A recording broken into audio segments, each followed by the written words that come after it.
विरोधी पक्षनेते पदावरून वाद सुरू असताना पुरेसं संख्याबळ नसतानाही विरोधी पक्षनेते पदाची मागणी लावून धरणं आणि वारंवार सरकारवर टीका करणं योग्य नाही असं म्हणत सभापती योग्य निर्णय घेतील असा वक्तव्य उद्योगमंत्री उदय सामंत यांनी केलंय। थंड हवेच्या ठिकाणी फार मोठ्या पद्धतीने आकांतांडव करतायत। पुढच्या 4 वर्षानंतर त्यांनी हा प्रयत्न करावा, कारण संख्याबळ स्वतःकडे किती आहे याचं देखील आत्मचिंतन आणि आत्मपरीक्षण त्यांनी केलं पाहिजे। एखादी गोष्ट स्वतःच्या मनाप्रमाणे झाली नाही की मुख्यमंत्री आणि दोन्ही उपमुख्यमंत्री यांच्याबद्दल टीका करायची हा एक उद्योग त्यांचा गेली कित्येक दिवस सुरू आहे। परंतु विधानसभेच्या निवडणुकीनंतर त्यांनी आत्मचिंतन खरं करणं गरजेचं होतं की आपले 46च का आले आणि आपला विरोधी पक्षनेता का होऊ शकत नाही हे त्यांनी स्वतः तपासून बघायला पाहिजे। प्रत्येक अधिवेशन आलं की विरोधी पक्षनेता नाही आणि कालपासून नवी जी एक चर्चा सुरू आहे की शिवसेनेचे ज्येष्ठ सदस्य आदरणीय भास्कर जाधव साहेबांना काहीतरी विरोधी पक्षनेतेपदाचं पत्र दिलेलं होतं, परंतु आता ते नाव बदललं जाण्याची शक्यता आहे अशी देखील चर्चा नागपूरमध्ये फार मोठ्या पद्धतीनं सुरू आहे। त्याच्यामुळे विरोधी पक्षनेता जाहीर करणं ही जबाबदारी आणि हे अधिकार विधानसभेचे अध्यक्ष आणि विधान परिषदेचे सभापती या दोघांना आहेत आणि ते दोघेही सक्षम आहेत, ते योग्य तो निर्णय घेतील। भास्कर जाधव यांचं नाव निश्चित करण्यात आलं होतं, मात्र आता ते मागे पडल्याने आदित्य ठाकरे यांच्या नावाची आग्रही भूमिका ठाकरे गटाकडून ठेवण्यात येते।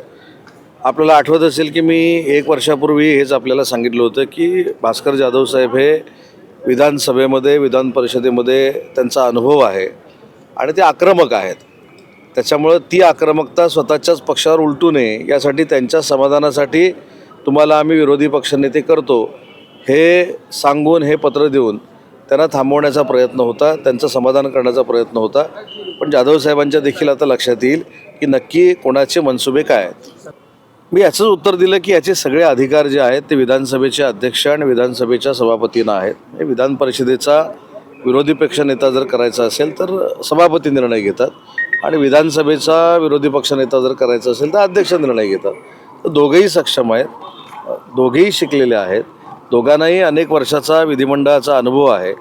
त्याच्यामुळं मला खात्री आहे की ते योग्य तो निर्णय घेतील।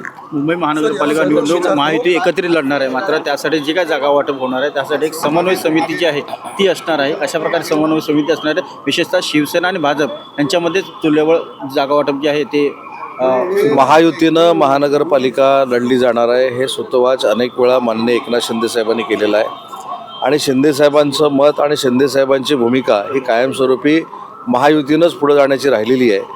ऑलरेडी समन्वय समिती आमची आहे, शिवसेनेच्या तर्फे मी आणि शंभूराज देसाई त्या समन्वय समितीमध्ये आहोत। राष्ट्रवादी काँग्रेस पार्टीकडनं सुनीलजी तटकरे आणि हसन मुश्रीफ आहेत आणि BJPकडनं रवींद्र चव्हाण साहेब आणि चंद्रशेखर बावनकुळे आहेत।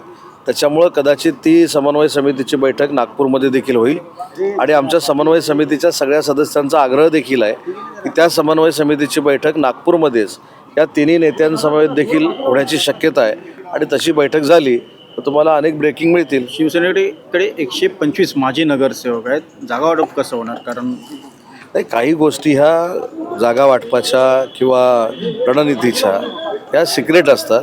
योग्य वेळी त्याच्याबद्दलची भूमिका माननीय स्वतः एकनाथ शिंदेसाहेब मांडतील।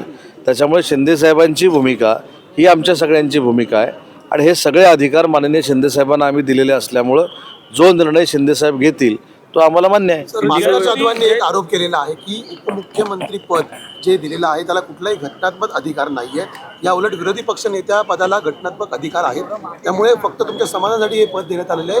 विरोधी पक्षनेते पदाकडे अधिकार असल्यामुळे त्याची अडवणूक केली जाते। मला असं वाटतं की जाधव साहेबांनी देखील अनेक उपमुख्यमंत्र्यांच्या हाताखाली नेतृत्वाखाली काम केलेलं आहे, त्यावेळी कधी भास्कर जाधव साहेब असं बोलले नाहीत। अनेक उपमुख्यमंत्री होते, त्यांच्या नेतृत्वाखाली भास्कर जाधव साहेबांनी काम केलेलं आहे। त्याच्यामुळं आजच विरोधी पक्षनेता पद मिळालं नसल्यामुळं भास्कर जाधव साहेबांची ही भूमिका असू शकते, परंतु जसं मगाशी मी सांगितलं की याचे सगळे अधिकार विधान परिषदेमध्ये सभापतींना आहेत आणि विधानसभेमध्ये अध्यक्षांना आहेत। मला तर विधानसभेचा एक सदस्य म्हणून, मंत्री म्हणून आणि या कबुतराच्या संदर्भात मीच उत्तर दिलेलं असल्यामुळं मला असं वाटतं की हा वाद कोणीही करू नये. कबुतरांच्या बाबतीतली भूमिका देखील स्पष्ट करत असताना कबुतरांची उद्यानं देखील असली पाहिजेत, त्यांची पर्यायी व्यवस्था झाली पाहिजे, हे उत्तर त्यावेळी देखील दिलेलं होतं. आणि ज्या ठिकाणी कबुतराचा त्रास होत असेल तिथं देखील योग्य ती कार्यवाही झाली पाहिजे, ही शासनाची भूमिका असली पाहिजे. हे सभागृहात उत्तर दिलेलं असताना याच्यावरनं वाद करणं आणि कम्युनिटीमध्ये भिंत निर्माण करणं हे योग्य आहे असं वाटत नाही. या बाबतीमध्ये पूर्ण चौकशी झाल्यानंतर काही आपण निकषावर नेऊ शकतो. त्याच्यामध्ये जी काही चौकशी अंती ज्या काही गोष्टी कळल्या आहेत त्याच्यामुळं काही लोकांना अटक झाली असेल, परंतु काही गोष्टी जर चौकशीमध्ये कळलेल्या नसतील किंवा चौकशी अजून करायची असेल तर त्याच्यामध्ये चौकशी झाल्यानंतर जे निर्णय होऊ शकतात किंवा चौकशी झाल्यानंतर योग्य ते निर्णय होतील. नाही असं विरोधक म्हणतात त्यांना म्हणू दे ना. विरोधकांनी जर ह्याच्यामध्ये समर्थन केलं तर विरोधक देखील मुख्यमंत्र्यांच्या आणि अजितदादांच्या आणि शिंदेसाहेबांच्या संपर्कात आहेत असा त्याचा अर्थ होतो. त्याच्यामुळे विरोधकांची भूमिका बजावत आहेत. विरोधकांनी आम्हाला सर्टिफिकेट द्यावं, आम्हाला चांगलं म्हणावं, ही लोकशाहीतला जरी एक भाग असला ते करणार नाहीत, कारण ते शेवटी विरोधक आहेत आणि विरोधकांनी आमचं कौतुक कशाला करायला पाहिजे. त्याच्यामुळे या प्रकरणामध्ये चौकशी झाल्यानंतरच योग्य ते निर्णय होतील. या बाबतीमध्ये विधानसभेमध्ये देखील चर्चा जर होणार असेल तर चर्चा करू. शेवटी सोयाबीनचा शेतकरी देखील महाराष्ट्राच्या दृष्टीनं आणि आमच्या सरकारच्या दृष्टीनं अतिशय महत्त्वाचा आहे. सोयाबीनच्या शेतकऱ्यावर देखील अन्याय होणार नाही, त्याचं कुठं नुकसान होणार नाही, आम्ही भूमिका घेऊ. नाही, प्रताप सरनाईक साहेबांना विचारतो नक्की टायगर कोण आहे आता. त्याच्यामुळं मी प्रताप सरनाईक साहेबांशी अजून भेटलेलो नाही, त्यांच्याशी चर्चा केलेली नाही.